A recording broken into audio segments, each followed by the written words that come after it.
Ya,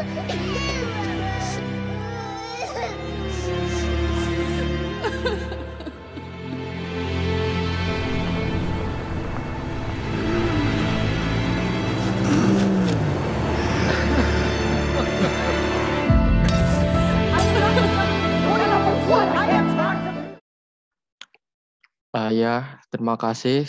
Selamat siang teman-teman. Saya mewakili kelompok yang hari ini tampil dari kelompok Nigeria dan skandal politik yang membuat kemiskinan dan kelaparan. Jadi di sini ada 3 pemateri yang akan memaparkan materinya pada hari ini, dan satu notulensi untuk melengkapi kelengkapan acara kita pada sore ini. Jadi saya perkenalkan anggota-anggota kami. Yang pertama ada saya, Dimas Bayu Prayogi, sebagai moderator. Kemudian ada 3 pemateri. Yang pertama ada Leri Gusranu. Yang kedua ada Muhammad Hanafi Al-Hasani. Yang pemateri 3 ada Muhammad Auza Putra dan seorang notulensi yang bernama Wahyu Ansari. Kemudian saya lanjutkan saja langsung kepada pemateri pertama yang dibawakan oleh Leri Gusranu Saputra. Terima kasih. Oke, kita masuk ke dalam materi. Next slide. Fenomena krisis pangan dan kelaparan merupakan salah satu isu besar dan paling menyorot perhatian dunia internasional sejak dekade 1990. Krisis pangan merupakan kondisi ketidakmampuan masyarakat dalam memenuhi kebutuhan pangannya. Dampak yang ditimbulkan langsung dari kelaparan tersebut, sekitar 10,9 juta anak-anak di negara-negara dunia tidak meninggal. Bahkan menurut Food and Agriculture Organization, atau yang biasa disingkat FAO, setiap hari seorang anak dipastikan meninggal akibat kelaparan, yang mana sebagian besarnya di benua Afrika. Nigeria adalah sebuah negara landlocked yang 48,9% dari total manusianya masih hidup di bawah garis kemiskinan. Selain itu, menurut rilis FWP, 1,5 juta masyarakat di Nigeria terpapar krisis pangan. 20% dari total populasi 18 juta rakyatnya bahkan tidak dapat memenuhi kebutuhan pangannya. 42% dari seluruh anak di bawah umur 5 tahun menderita malnutrisi. Next slide.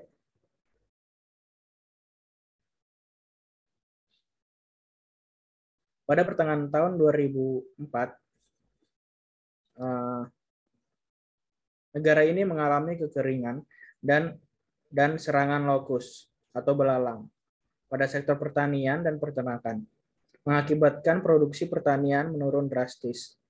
Masyarakat tidak mampu memenuhi kebutuhan pangan mereka sehari-hari, karena sektor utama sumber pencarian nafkah berasal dari pertanian. Niger tidak mampu menanggulangi bencana kelaparan dan pangan yang terjadi. Hal ini menyebabkan instabilitas pertumbuhan ekonomi negara, peningkatnya terpuruknya perekonomian Niger dikarenakan harga produk pangan meningkat di tahun 2005. Masyarakat tidak memiliki cukup uang untuk membeli makanan. Hal ini mengakibatkan sebanyak 3,6 juta rakyat Niger mengalami bencana kelaparan kemiskinan. Faktor lain yang menyebabkan Niger kekurangan pangan disebabkan oleh keadaan penduduk yang lebih besar, menggantungkan hidupnya pada cuaca, mengingat sebagian besar penduduk Niger bekerja di bidang pertanian yang sangat tergantung pada tingkat curah hujan. Next slide.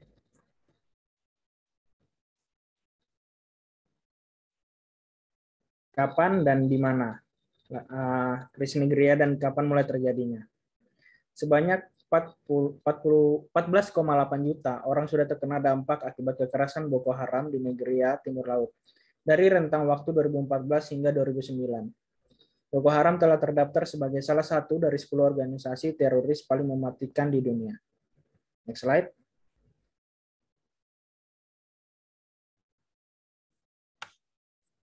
Sekitar 2,2 juta orang mau tidak mau harus mengungsi. Banyak yang masih hidup sebagai pengungsi internal atau sebagai pengungsi di Kamerun.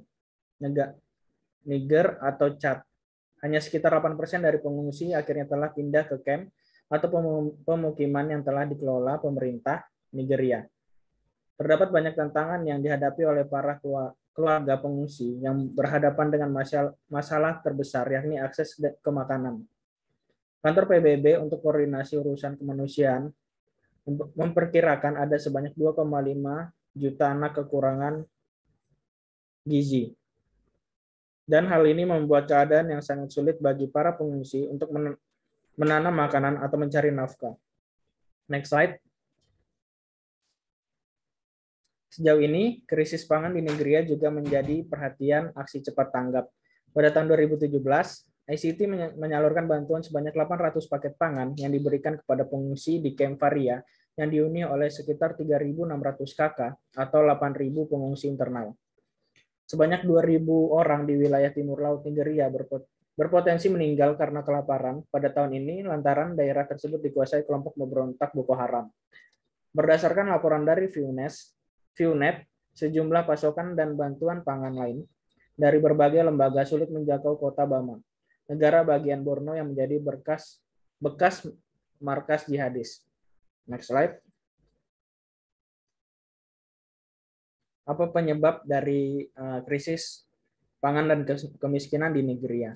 Yang pertama adalah korupsi, adalah alasan utama mengapa kemiskinan berada pada tingkat yang tinggi di Nigeria. Bahkan banyak ekonom telah menyatakan bahwa itu adalah hambatan terbesar tunggal yang mencegah Nigeria makmur. Korupsi hadir dalam kehidupan sehari-hari warga, dari bisnis hingga pemerintahnya. Akibatnya masyarakat miskin menderita dan struktur ekonomi telah mengalami gangguan. Yang kedua adalah pengangguran. Pengangguran adalah faktor utama yang berkontribusi terhadap kemiskinan di Nigeria. Ada korelasi yang kuat antara pengangguran dan kemiskinan. Ketika orang menganggur, sumber mata pencarian mereka habis dari waktu ke waktu. Biaya hidup menjadi tinggi dan standar hidup turun. Ada banyak orang di Nigeria yang tidak memiliki kesempatan untuk dipekerjakan. Tingkat pengangguran di Nigeria sendiri mencapai 33,30% pada tahun 2021 dan diperkirakan akan terus meningkat tiap tahunnya. Yang ketiga adalah akibat pemberontak dan berbagai aksi kekerasan. Yang dimulai pada 2009 telah berdampak pada banyak kerugian moral ataupun material, terutama di 3 negara bagian timur laut Nigeria. Pemberontakan telah secara drastis mengurangi produksi makanan. Hal ini dikarenakan serangan-serangan yang dilakukan oleh Boko Haram telah memaksa lebih dari 1,8 juta orang Nigeria dan di Nigeria Utara harus meninggalkan wilayah tersebut, yang di mana wilayah-wilayah ini adalah wilayah pertanian, dan hal ini terjadi kurun waktu 2019 sampai 2018. Next slide. Saya kembalikan ke sekian dari pemaparan saya kembalikan ke moderator.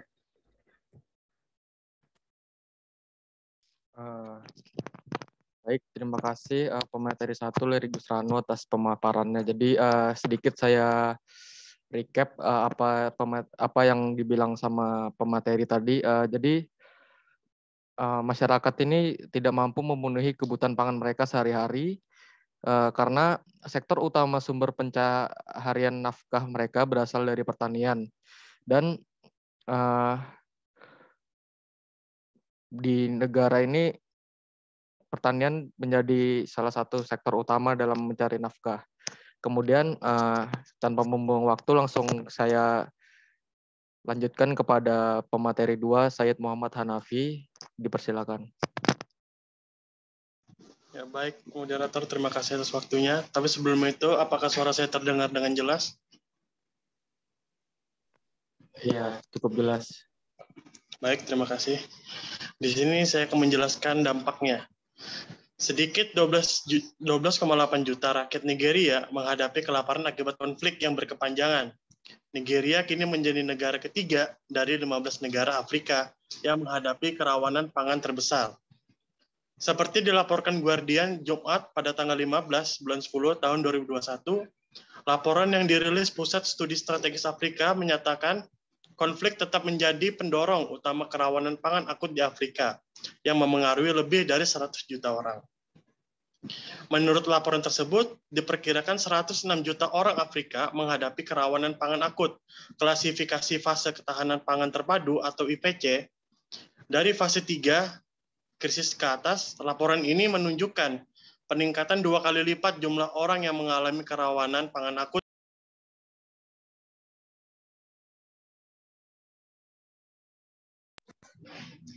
Hal ini terutama karena kekerasan bersenjata yang sedang berlangsung dan konflik antar komunal di negara tersebut, serta perpindahan penduduk yang disebabkan oleh kekerasan tersebut.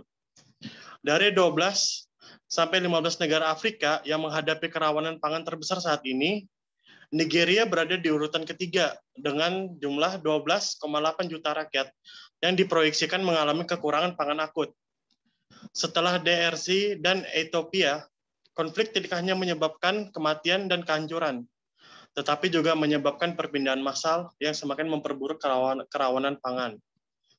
Meskipun ada jaminan dari Presiden Muhammadu Buhari untuk membuat fasilitas pinjaman sebesar 600 miliar bagi 2,4 juta petani di negara itu, situasi dan perakiraan telah menunjukkan bahwa Nigeria mungkin menghadapi kerawanan pangan, impor besar-besaran, atau penyelundupan sampai tahun 2050 atau lebih jika langkah drastis tidak diambil. Sekian pemaparan dari saya kembalikan pada moderator. Ya, terima kasih atas pemaparan materi yang cukup menarik.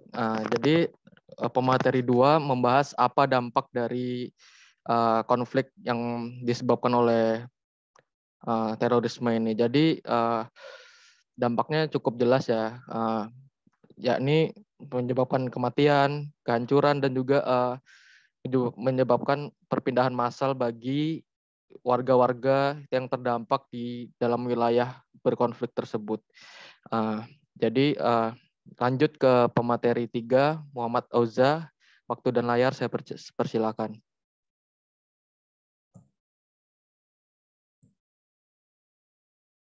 Terima kasih moderator atas kesempatannya. Jadi di sini saya akan menjelaskan terkait apa saja langkah-langkah pemerintah Nigeria dalam upayanya mengurangi krisis kelaparan dan kemiskinan. Seperti yang telah dijelaskan teman-teman saya sebelumnya, akar kemiskinan terletak pada kurang maksimalnya akses masyarakat terhadap kebutuhan pasar dasar, seperti makanan, perawatan kesehatan, sanitasi, pendidikan, dan aset. Jadi, pemerintah Nigeria ini membuat program internal untuk mengurangi kelaparan di dalam negeri ini. Program yang pertama adalah Operation Feed Nation.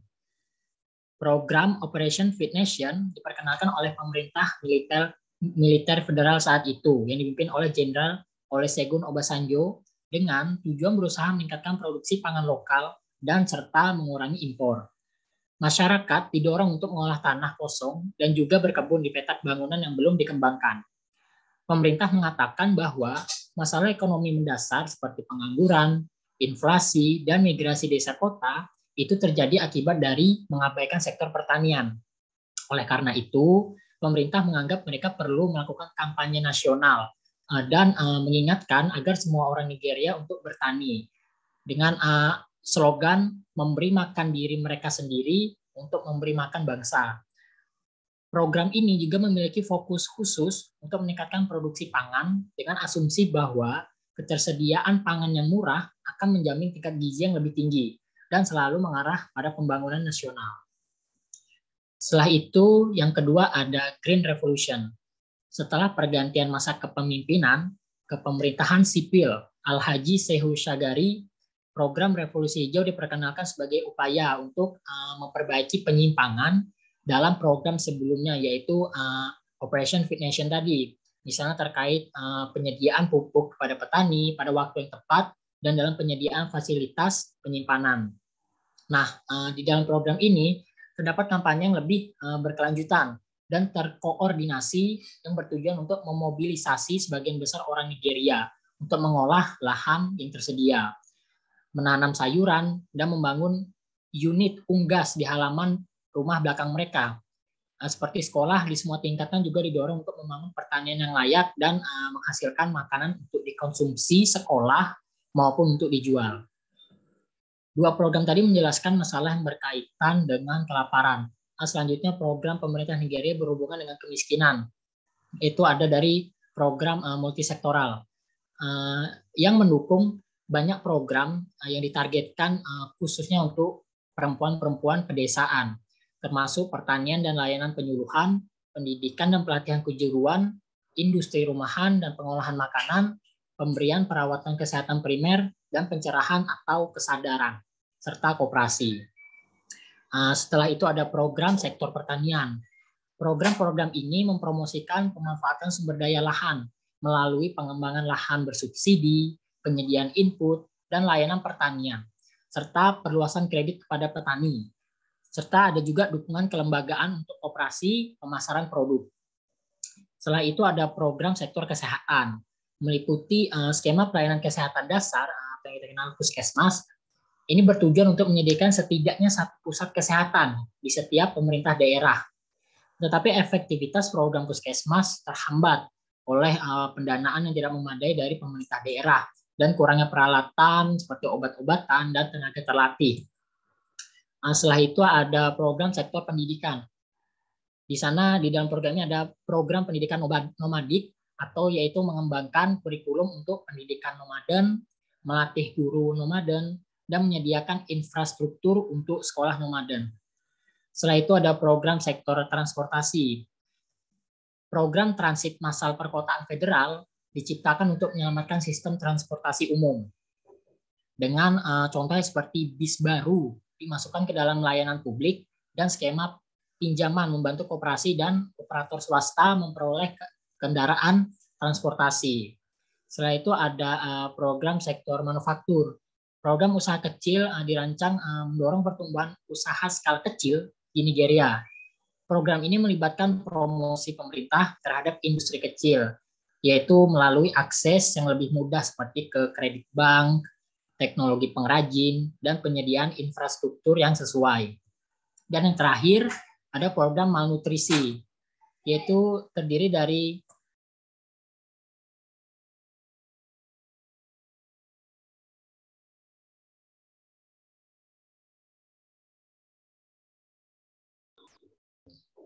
sorry ada trouble.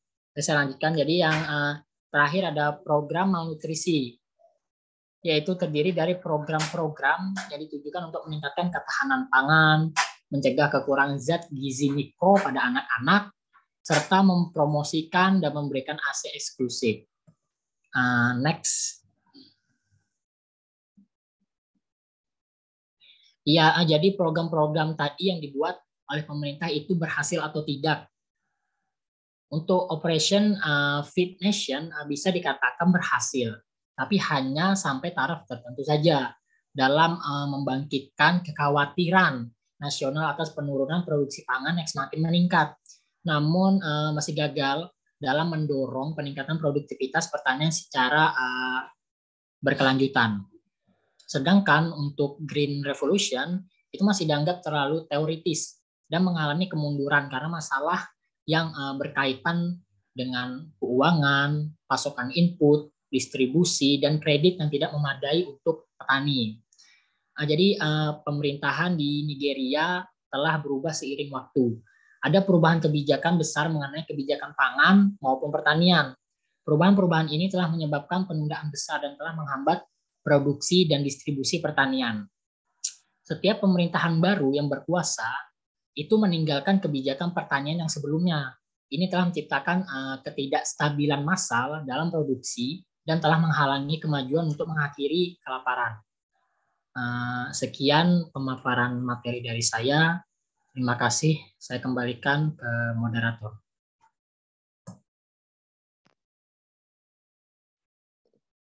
Baik, terima kasih pemaparan materi yang cukup menarik dari pemateri 3 yang membahas tentang langkah-langkah dan hasilnya berhasil atau tidak. Jadi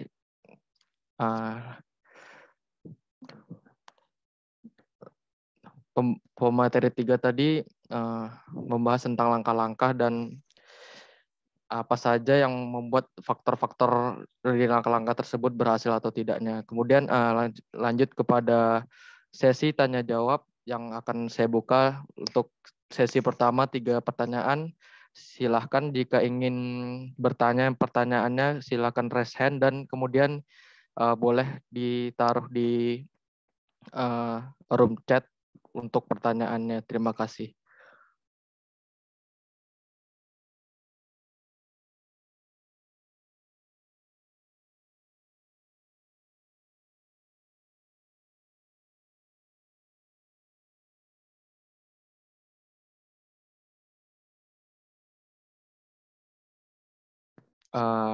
Iya baik, dari yang pertama ada Vivin ini.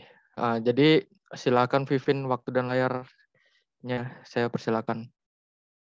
Iya, terima kasih kelompok break room 3. Sebelumnya suara saya terdengar atau enggak? Ya, cukup terdengar. Silakan. Iya, jadi saya izin bertanya, kalian kan mengangkat isu di negara Nigeria. Dan dari yang saya lihat pembahasannya itu berfokus di negara Nigeria itu saja. Sedangkan isu global itu kan indikator, salah satu indikatornya transponder atau lintas batas negara. Jadi yang saya ingin tanyakan dari ketiga pemateri, menurut pendapat kalian kenapa isu kelaparan dan kemiskinan di Nigeria ini bisa dikategorikan sebagai isu global? Itu saja, terima kasih.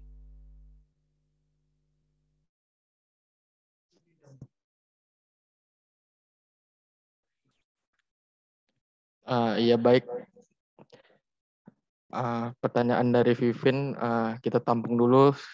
Selagi menjawab, mungkin langsung saja ke penanya kedua, ada Mateos Gerardo Lantang. Silakan.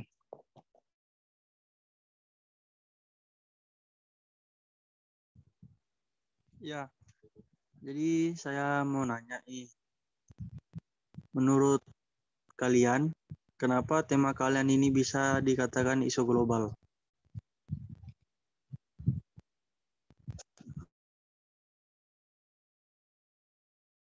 Ya mungkin itu saya pertanyaan saya. Oh iya, baik.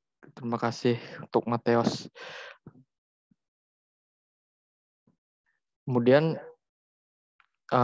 lanjut ke penanya ketiga, ini ada Mutiara Rengganis. Silahkan. Oke, terima kasih kepada moderator. Pertanyaan saya itu saya tujukan ke seluruh pemateri.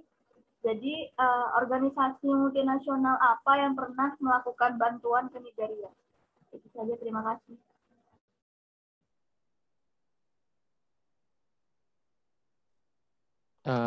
Terima kasih kepada Mutiara Rengganis untuk pertanyaannya. Jadi sekali lagi untuk pertanyaannya bisa ditaruh ke room chat ya teman-teman, biar bisa kami ingat-ingat juga pertanyaan dari teman-teman.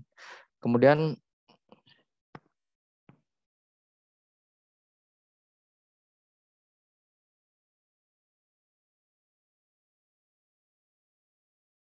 oke, mungkin dari pemateri kita pada hari ini mungkin ada yang ingin menjawab dari 3 pertanyaan sesi pertama ini, saya persilakan.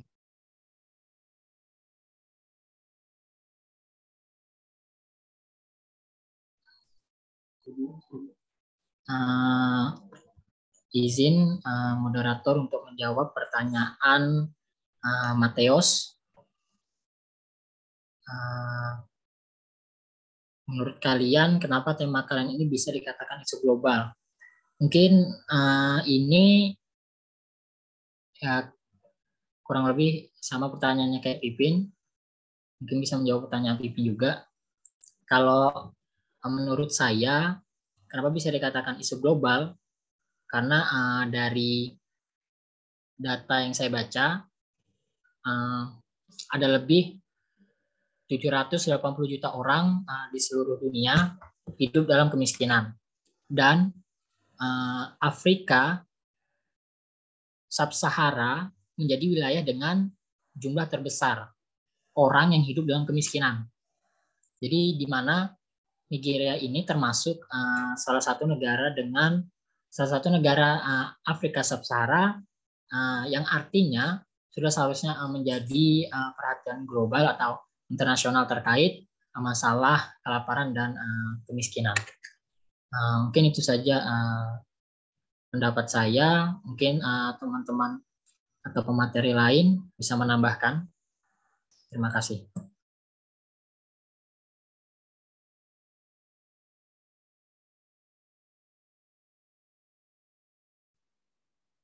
Ini kok masih mute, nggak ada yang ingatkan. Moderator ingatkan dong kalau ada yang mute. Itu Oza kayaknya ngomong tapi mute. Oh iya Bu. Apakah pemateri lain ada yang ingin menambahkan tadi dari jawaban pemateri 1? Share screen notulensil seperti biasa. Diketik, dicatat namanya, penanya, pertanyaannya, jawabannya, itu harus muncul di screen.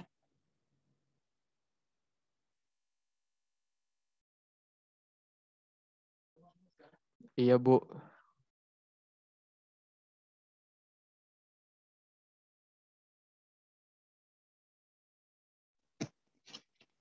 Permisi, sebelum saya, apakah suara saya terdengar dengan jelas?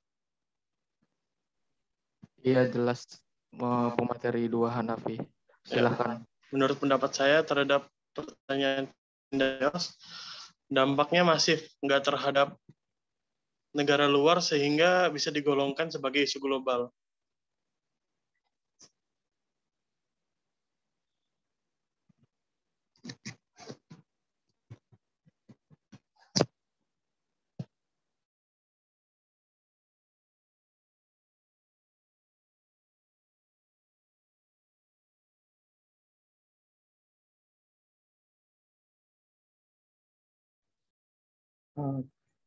Coba saya ingin menambahkan sedikit dari pertanyaan Vivin dan Mateus yang ada korelasinya. Jadi isu kemiskinan dan kelaparan ini sangat berdampak pada sektor lain seperti perdagangan yang notabene-nya itu Nigeria itu salah satu negara yang menjadi pengekspor beras terbesar. Jadi itu bisa dikaitkan dengan isu global. Terima kasih. Saya kembalikan ke moderator. Ya baik, terima kasih atas responnya tentang jawaban Vivin dan Theos tadi. Saya kembalikan ke Vivin dan Theos, apakah sudah puas dengan jawaban dari pemateri tadi? Ya, saya izin menanggapi jawaban dari pertanyaan yang saya berikan. Jadi kan tadi pemateri Oza Saputra mengatakan kalau isu kelaparan dan kemiskinan ini isu yang populer terutama di negara-negara kawasan Afrika. Nah, itu salah satunya Nigeria. Kemudian ditambahkan oleh Larry Gus yang menyatakan bahwa Nigeria ini merupakan negara yang mengekspor beras ya tadi, sehingga itu berdampak secara global. Mungkin bisa diperjelas ekspor berasnya ini ke negara mana saja sehingga berdampak secara global. Apakah komoditas beras yang diimpor dari Nigeria ini menjadi komoditas yang sangat dibutuhkan gitu di negara-negara yang terdampak. Dan sebenarnya kalau dari jawaban teman-teman saya masih kurang mendapatkan kenapa sih isu kemiskinan dan kelaparan Nigeria ini bisa dikategorikan isu global, karena kalau secara transborder sendiri itu kalian hanya berfokus pada Nigeria saja dan dampaknya ke negara Nigeria itu sendiri. Mungkin itu saja tanggapan dari saya. Terima kasih.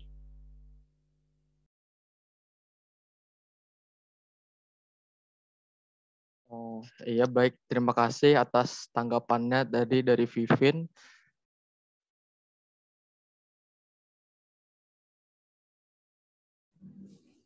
Guys,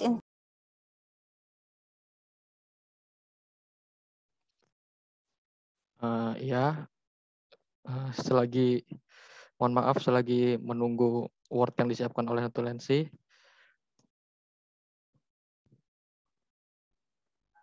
Mohon ditunggu untuk beberapa saat. Terima kasih.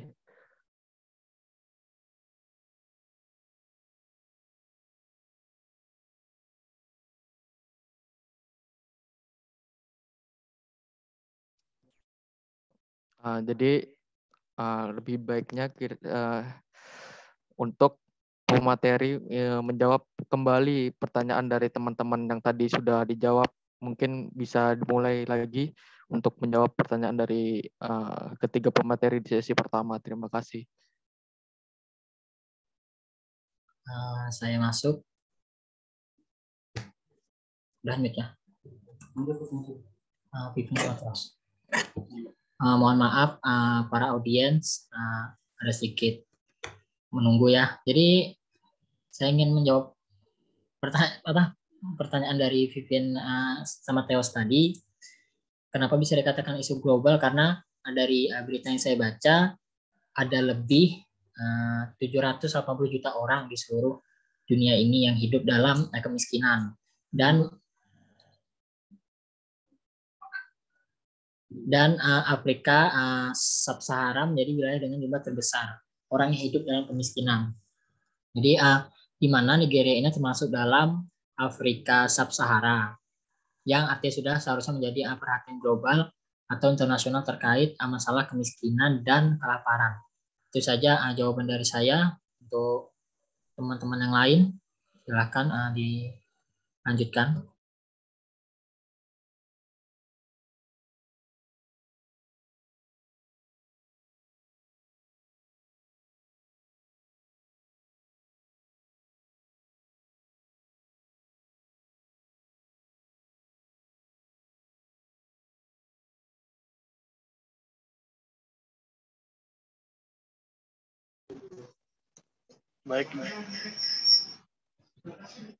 Baik, di sini saya mengulangi jawaban Vivien dan Theos tadi.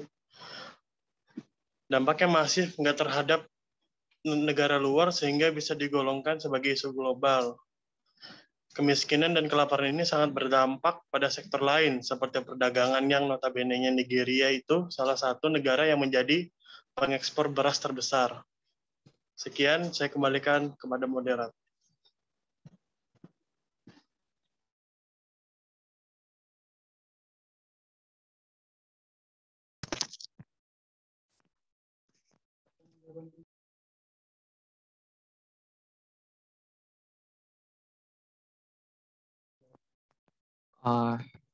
Iya, baik. Tadi jawaban dari dua pemateri sudah disampaikan. Kemudian tadi saya rasa ada satu pemateri lagi yang merespon tentang jawaban dari Vivien dan Theos. Mungkin bisa ditambahkan kembali jawaban tentang respon dari pertanyaan tersebut. Terima kasih. Oke, jadi sekilas yang saya baca itu isu kemiskinan dan kelaparan ini sangat berdampak pada sektor lain seperti perdagangan, yang notabene-nya Nigeria itu salah satu negara yang menjadi pengekspor beras terbesar. Selain beras juga tadi sekilas saya baca juga ada sawit dan minyak sawit. Nah itu ekspornya itu ke Indonesia juga, terus ke negara-negara lain. Tapi yang saya baca itu masih ekspornya baru ke Indonesia aja. Sekian dari tambahan saya kembalikan ke moderator.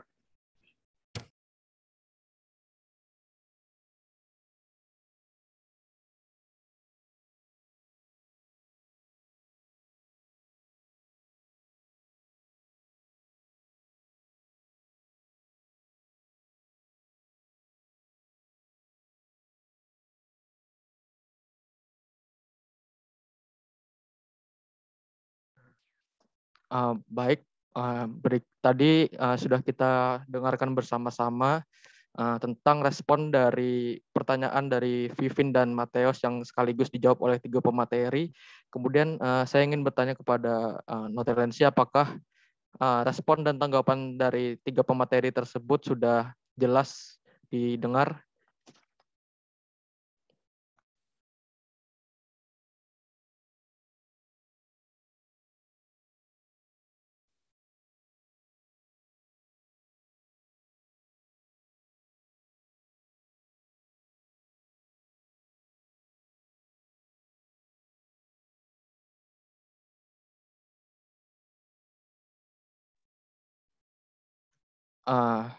Baik, akan saya lanjutkan. Dari sesi pertama tersisa satu pertanyaan dari Mutiara Rengganis RD, yang dimana pertanyaannya adalah organisasi multinasional apa yang pernah melakukan bantuan ke Nigeria.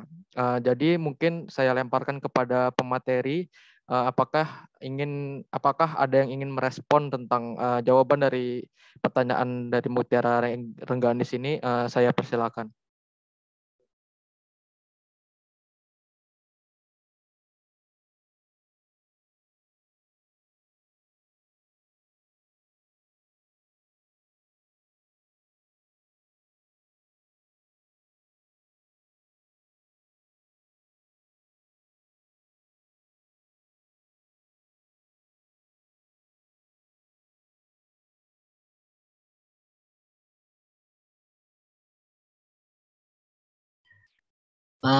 Izin moderator, mungkin saya coba menjawab pertanyaan dari Mutiara Rengganis. Organisasi multinasional apa yang pernah melakukan bantuan ke Nigeria? Setahu saya ada dari WFP, yaitu World Food Program, itu dari Food Agriculture Organization atau juga PBB. Ada juga dari UNICEF dan ACF atau Administration Children and Families. Itu saja yang saya ketahui.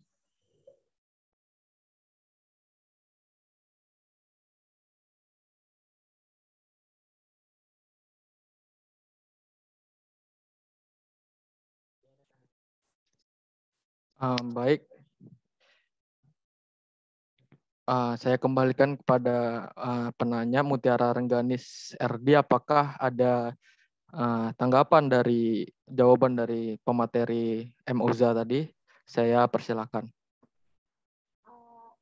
Terima kasih Oja atas jawabannya. Kalau saya boleh tahu, program bantuan apa yang diberikan oleh organisasi tersebut?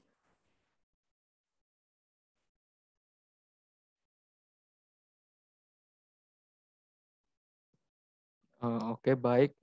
Jadi Mutiara Rengganis bertanya apakah ada program tersebut.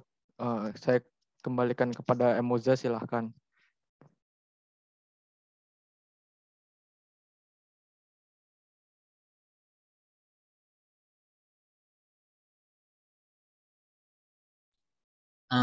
Izin menjawab lagi. Kalau setahu saya dari informasi yang saya baca di berita WFP itu, mereka itu mengirimkan makanan sama uang tunai kepada orang-orang yang terlantar di kamp, terus memberikan juga kepada komunitas tuan rumah dan juga populasi tuan rumah. Jadi sepanjang tahun 2017 sampai dengan 2018, bantuan WFP itu mencapai 1,2 juta orang setiap bulannya. Nah, terus untuk UNICEF dan ACF, mereka itu memberikan paket terpadu terkait layanan kesehatan dan nutrisi dengan tujuan untuk mencegah dan tentu saja mengobati kekurangan gizi akut yang terjadi di Nigeria.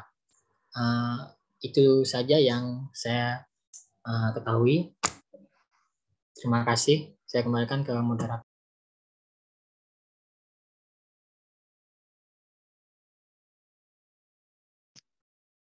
Oke, baik. Bagaimana Mutiara Rengganis, apakah ada tanggapan dari respon kedua dari Muhammad Auza tadi? Sudah cukup, terima kasih atas jawabannya.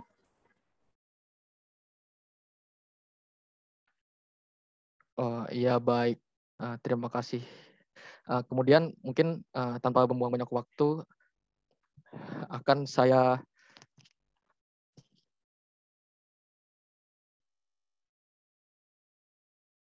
jadi kembali saya pandu, saya lanjutkan.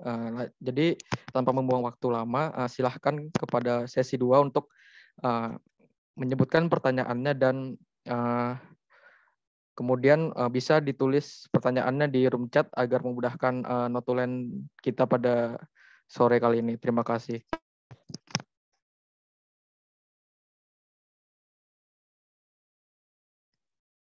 Ya, yang pertama ada Bintang Leandra. Saya persilakan. Ya, saya izin bertanya. Kan berdasarkan dari presentasi kalian tadi itu ada dipaparkan gitu kalau krisis pangan yang terjadi di Nigeria ini tuh sudah terjadi sejak lama, yang sehingga mengalami sebanyak 12,8 juta rakyat kekurangan pangan akut gitu tadi yang saya perhatikan. Nah, kemudian dengan berbagai permasalahan yang terjadi di Nigeria ini, apakah menurut kalian, apakah ada kemungkinan gitu Nigeria akan menjadi negara berkembang yang lebih baik lagi gitu ke depannya? Mungkin itu pertanyaan dari saya. Terima kasih.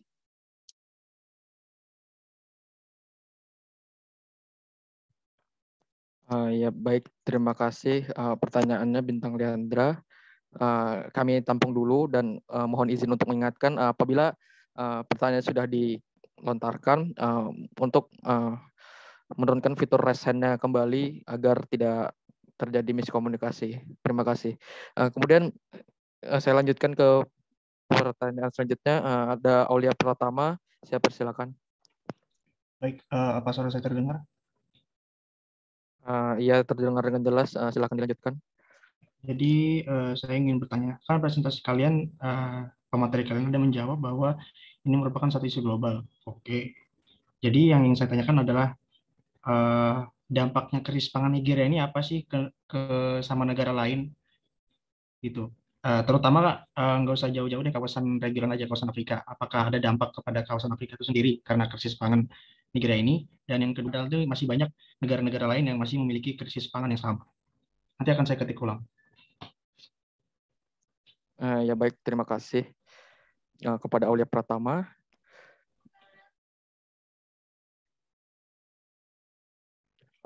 Jadi untuk mohon diturunkan fitur raise hand kembali dan kemudian lanjut ke pertanyaan selanjutnya dari Saudari Anissa Rehana. Saya persilakan. Jadi saya ingin bertanya, kan tadi dibilangin Nigeria itu masuk ke negara yang miskin gitu kan. Kan SDA-nya di situ banyak, kenapa dia masih bisa disebut negara miskin? Padahal kan banyak gitu SDA-nya. Nanti kau ketik. Baik, terima kasih pertanyaannya Anissa Rehana. Kami tampung dulu. Kemudian untuk mohon diturunkan fitur raise hand-nya kembali. Terima kasih. Kemudian lanjut ke pertanyaan selanjutnya. Ada Riso Agung. Saya persilakan untuk menyebutkan pertanyaannya. Baik, suaraku jelas nggak? Jadi aku kan tadi sudah dijelaskan tuh ada beberapa jenis bantuan tuh seperti makanan dan uang. Apakah bantuan dari organisasi multinasional berupa logistik, transportasi atau dan lain sebagainya gitu? Itu aja sih yang ditanyakan. Ya baik, terima kasih untuk Riso Agung dan sudah saya ingatkan tadi di setiap sesi ada 3 pertanyaan. Satu untuk menjadi pertanyaannya bisa terima kasih Mardian Nusyanto. Kemudian kita tunggu beberapa saat untuk para pemateri dapat menjawab dari ketiga pertanyaan di sesi kedua ini beberapa saat. Terima kasih. Izin moderator untuk memberikan pertanyaan kembang yang lebih baik lagi, itu karena itu kan juga melihatkan bahwa mereka yang berarti sama pemerintah karena kurangnya ketertarikan investor untuk memberhalang untuk menjadi negara yang lebih baik. Itu dia.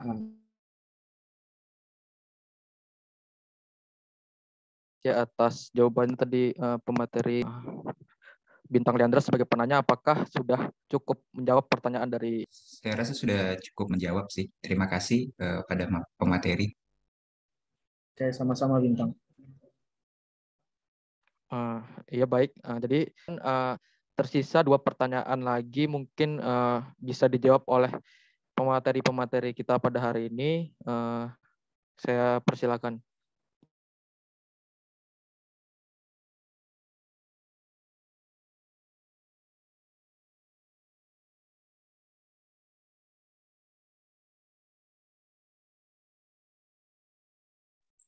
Isi uang ada multinasional FWP saya baca di web transportasi aktual ke seluruh komunitas transport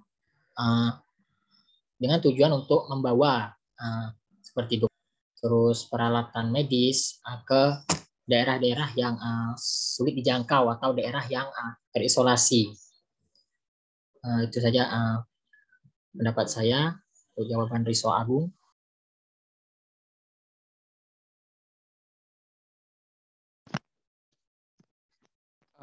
Baik, terima kasih atas respon jawaban dari pertanyaan Riso Agung. Saya kembalikan kepada Riso Agung. Apakah jawaban dari pemateri Auza Putra sudah cukup jelas menjawab pertanyaan dari Riso? Sudah cukup jelas kok. Terima kasih. Baik, terima kasih. Kemudian tersisa 2 pertanyaan dari Anissa Rehana dan kemudian Aulia Pratama. Mungkin ada pemateri yang ingin menjawab atau merespon 2 pertanyaan tersebut. Terima kasih.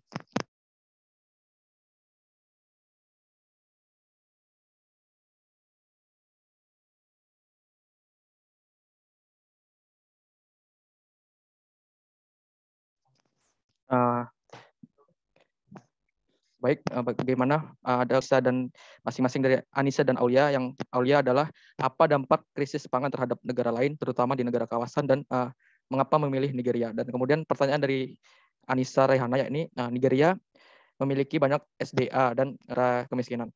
Mungkin ada respon dari para pemateri yang tampil pada hari ini. Saya persilakan.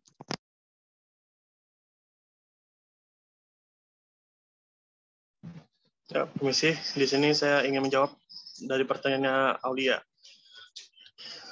Tentu karena dampaknya ada, karena tingginya angka pengungsi dari daerah konflik itu sendiri akan mengakibatkan negara-negara sekitar golongan pertama yang dapat dilakukan oleh pengungsi.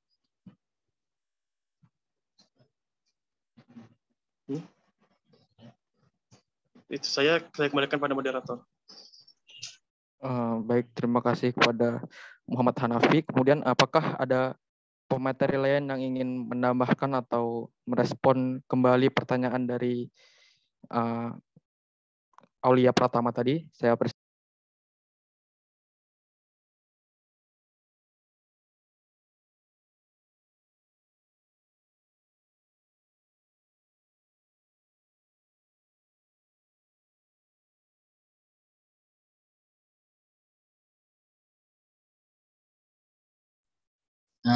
Izin moderator, saya ingin menjawab pertanyaan dari Anissa Raihana.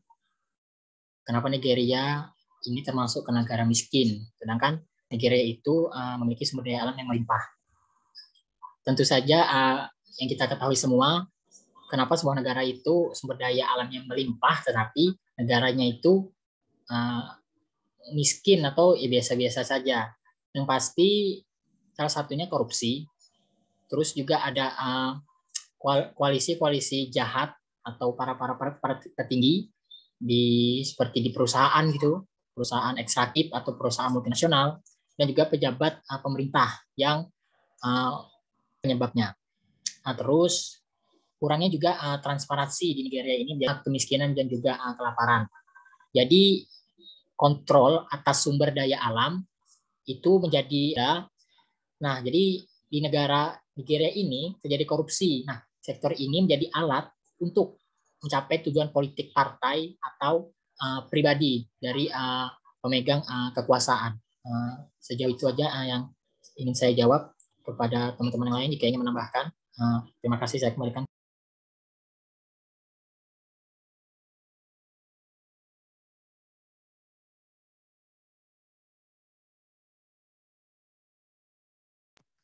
Baik, kepada Anissa, apakah respon dari jawaban MOza tadi sudah cukup jelas untuk menjawab pertanyaan dari Anissa itu sendiri?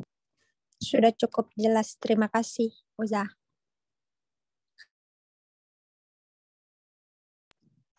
Baik, terima kasih kepada Anissa.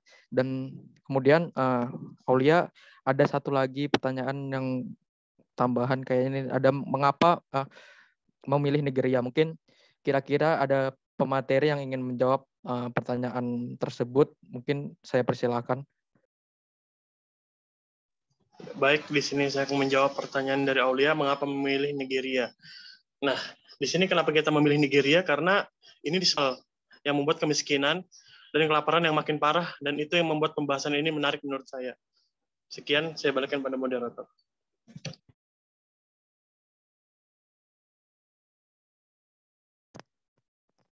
Oke, baik. Mungkin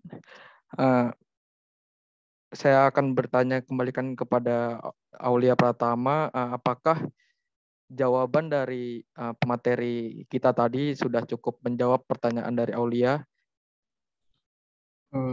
Jadi bisa dibilang dampak dari krisis pangan ini bisa menyebabkan pengungsi yang banyak ya ke negara lain di kawasan. Terus yang kedua adalah, saya nggak sempat dengar tadi jawaban kedua karena terlalu cepat. Tapi ada kata-kata ekstremis gitu. Bisa dijelaskan lagi nggak? Ya baik, mungkin untuk pemateri yang menjawab pertanyaan dari Aulia Pratama tadi, bisa mengulangi jawabannya agar bisa jelas kita dengarkan.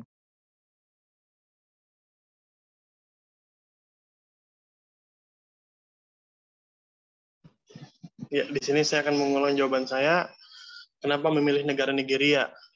Ya, karena ini disebabkan oleh sekelompok teroris atau ekstremis yang sangat brutal, membuat kemiskinan dan kelaparan, dan yang makin parahnya itu yang makin parah, dan itu yang membuat pembahasan ini menarik menurut saya. Sekian, saya balikkan pada moderator.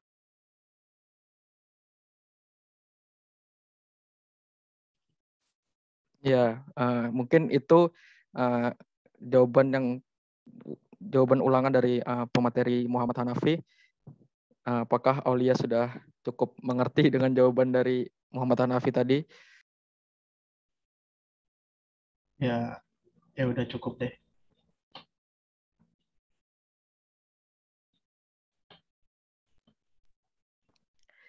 Iya, jadi mungkin keempat jawaban tadi saya rasa sudah cukup clear dan menjawab pertanyaan dari teman-teman sekalian.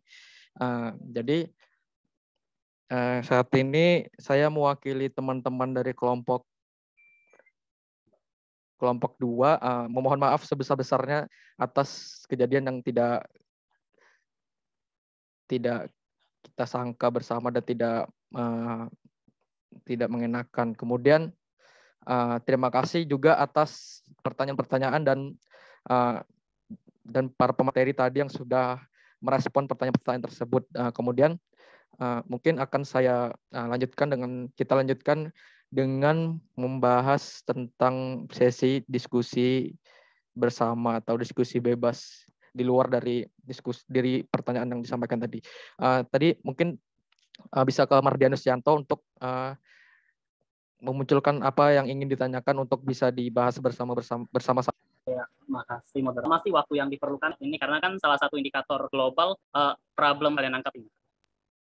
Wah, cukup menarik nih Pak. Respon mungkin di luar dari mungkin bisa raise hand mungkin atau bisa langsung melontarkan responnya terhadap pertanyaan dari Mardianus Yanto tadi. Terima kasih, saya persilakan.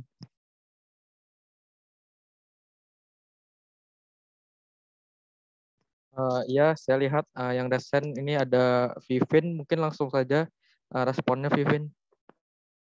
Ya, sebelumnya terima kasih kesempatannya. Jadi izin merespon pertanyaan dari Mardianus Yanto terkait berapa lama sih isu dari Nigeria terkait kemiskinan dan kelaparan ini bisa selesai. Kalau dari saya pribadi, untuk menentukan spesifik waktunya mungkin 5 tahun, 10 tahun itu agak susah karena kan penyebab dari isu kemiskinan kelaparan ini sendiri nggak cuma satu. Jadi ada berapa penyebab tadi, ada korupsi, pengangguran, terus ada pemberontakan juga. Jadi kalau misalnya mau menyelesaikan isu ini, itu sangat bergantung pada bagaimana pemerintah atau mungkin organisasi internasional yang ikut membantu menangani isu ini itu efektivitas bekerja itu seperti apa.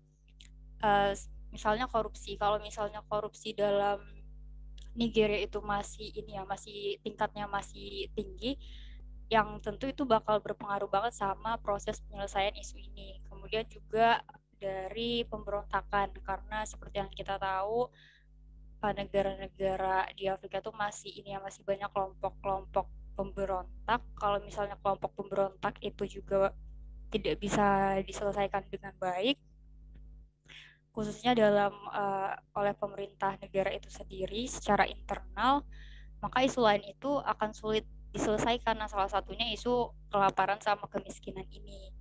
Jadi intinya menurut saya itu akar penyelesaian dari akar penyebab isu itu sendiri.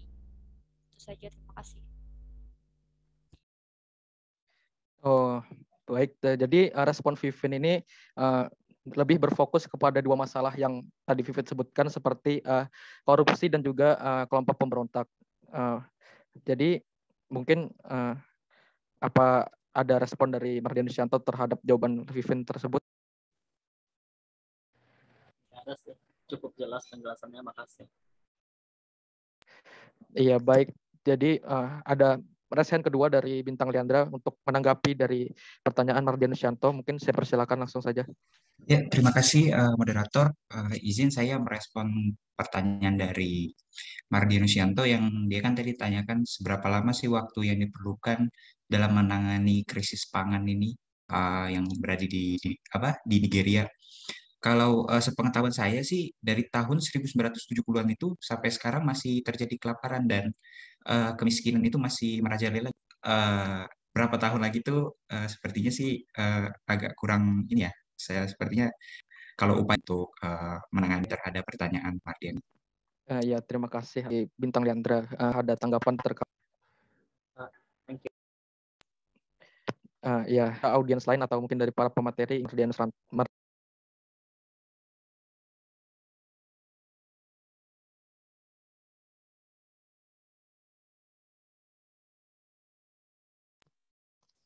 jadi saya perjelas lagi, apakah dari teman-teman sekalian ada yang kurang jelas atau ingin ditanyakan kembali terkait materi yang kami bawakan?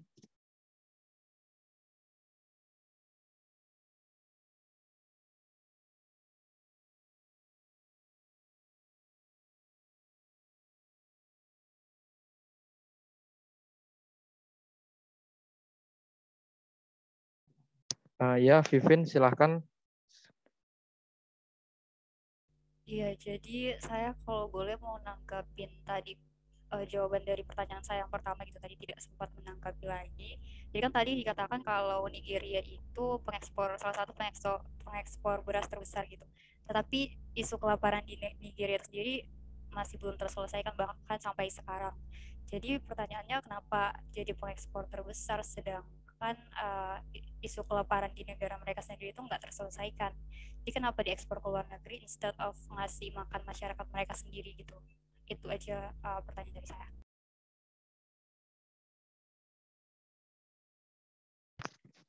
Ya, baik.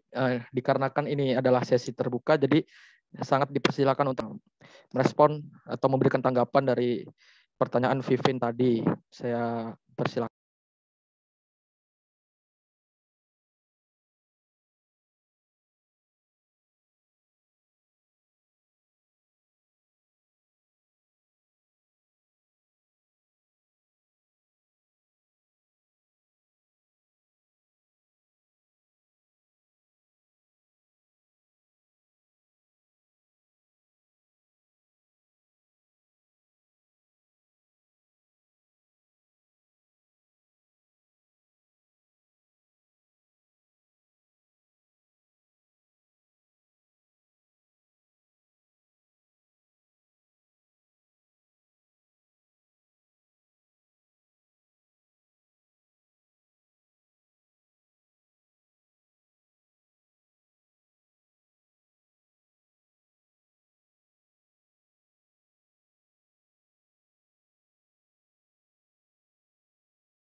Saya coba untuk menanggapi dari pertanyaan Pipin, itu sebenarnya Nigeria itu tidak hanya pengekspor beras, tapi juga minyak bumi, termasuk itu sawit.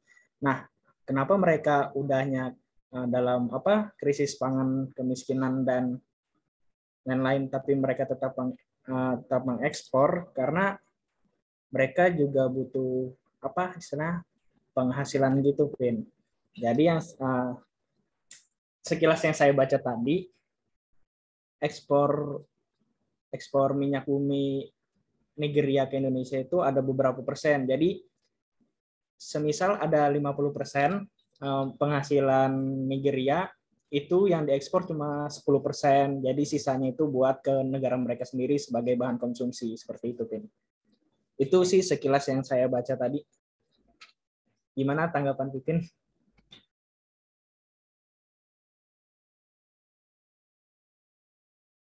Jadi saya nangkap apa yang disampaikan oleh Rigus. Kalau misalnya ekspor ini tujuannya tuh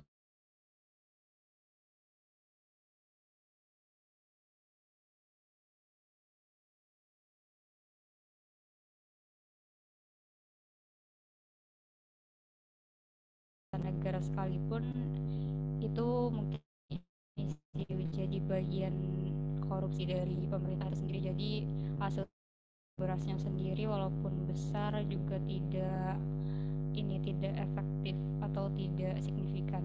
Itu saja, terima kasih.